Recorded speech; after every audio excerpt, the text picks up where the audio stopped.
Keratoconjunctivitis sicca.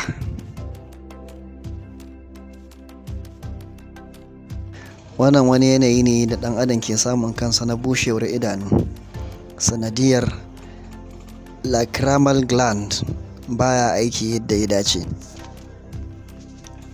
Shi wannan gland, lacrimal gland, shine yake da alhaki wajen yin hawaye a jikin ɗan adam.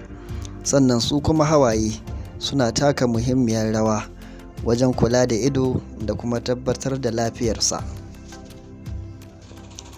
A takaice dai, lacrimal gland yana taka muhimmiyar rawa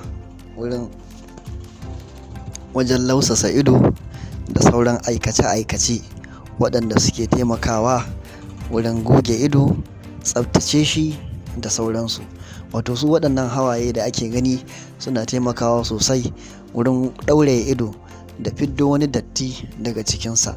Daga lokacin da aka samu ƙarancin hawaye ta sanadiyar taɓuwar wannan gland ɗin, to ido ya kamo hanyar bushewa.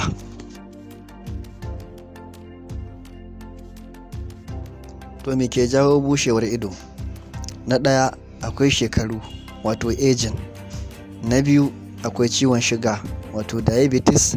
Na uku, akwai tasirin ƙwayoyi. Akwai ƙwayoyin da zaka sha kaga idanunka sun bushe.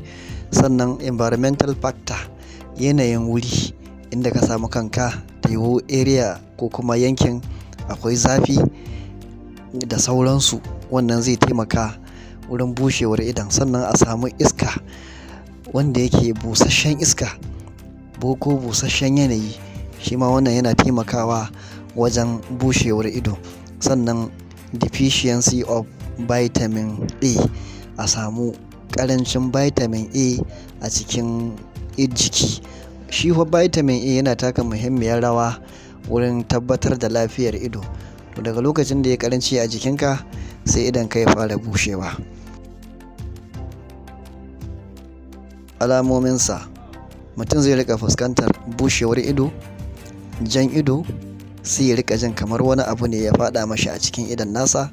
Sannan yanayin rashin jin daɗi. Sannan abun yana zuwa da mutum bai son ya ga haske, shine ake ce ma photophobia.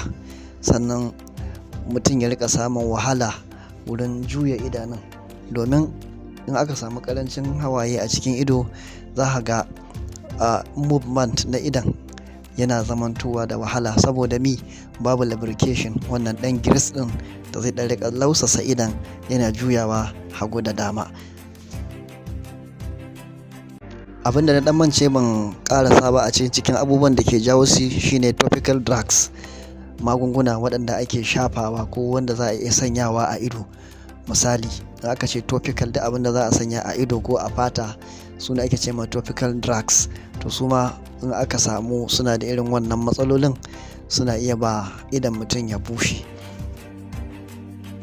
Almuhim dai a nan, duk lokacin da aka ga ire-iren waɗannan matsaloli suna faruwa da lafiya, to a tuntuɓi waɗanda suka ƙware a wannan ɓangaren, domin akwai likitocin ido waɗanda suke duba ire-iren wannan matsalolin.